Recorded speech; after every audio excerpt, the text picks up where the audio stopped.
මගේ නම නෙලු. මේ දවස්වල ඉතින් මාව බලන්න ඔයාලා හැමදාම වගේ එනවනේ. වැල නොකැඩි තදුපදෙත් එක්ක වැස්ස අවුව නොබලා මගේ ලස්සන බලන්න එනවා. ඒ හැමෝටම ගොඩක් ස්තුතියි.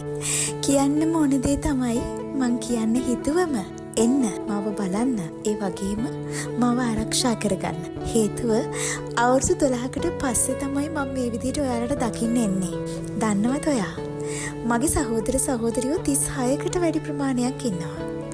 ඒගොල්ලෝ අතරින් ඔයාට බලන්න පුළුවන් වෙන්නේ 5ක් හෝ 6ක් විතරයි. ඒකත් අවුරුදු 12කට පස්සේ. මගේ නිජ භූමිය නැත්නම් මගේ ඉපදිච්ච රට ලංකාව. ඉන්දියාවෙත් මගේ සහෝදර සහෝදරියෝ ඉන්නවා කියලා කියනවා. හැබැයි ඒක මම හරියටම දන්නේ නැහැ. මේ වෙද්දි දම් පාට, ලානිල් පාට, ලාදම් පාට, සුදු පාට, කහ පාට මේ වගේ පාට ගොඩකින් මාව ඔයාට බලන්න පුළුවන්. නෙළු වසන්තය කියලාත් ඔයාලා කියනවා. දන්නවද? ඒ වසන්තේ තියෙන දුක්බර්ම කතාව තමයි 2020 රතු දත්ත වාර්තාවේ තියෙනවලු මං වදවීමේ තර්ජනයකට ලක් වෙලා කියලා. ඉතින් ඒක නිසා මාව ආරක්ෂා කරගන්න එකේ වගකීම තියෙන්නේ ඔයාට. ඒ විතරක් නෙමෙයි මාව සංරක්ෂිත ශාකයක් කියලා නම් කරලත් තියෙනවලු. මේ 2025නේ.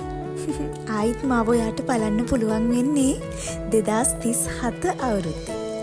එතකොටත් මේ සුන්දරත්වය මේ විදිහට මම තියාගන්නවා කියලා පොරොන්දු වෙනවා.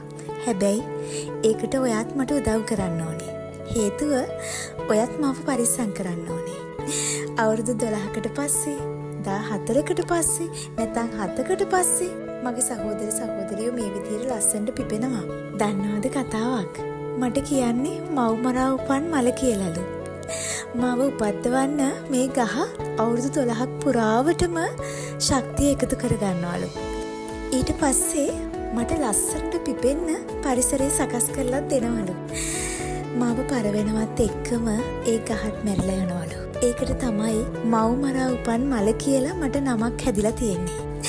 ආයිත් ඉතින් අවුරුදු 12කට පස්සේ තමයි එයා ආයිත් පණ ගහලා මට ජීවේ දෙන්න ආයිත් ලස්සන ලොවක් හදන්නේ. ඒ ලස්සන ආයිත් 2037 අවුරුද්දට ඉතුරු කරන ගමන් මං ආයිත් පොරොන්දු වෙනවා 2037 ලස්සනට ඔයා වෙනුවෙන් පිපෙනවා කියලා.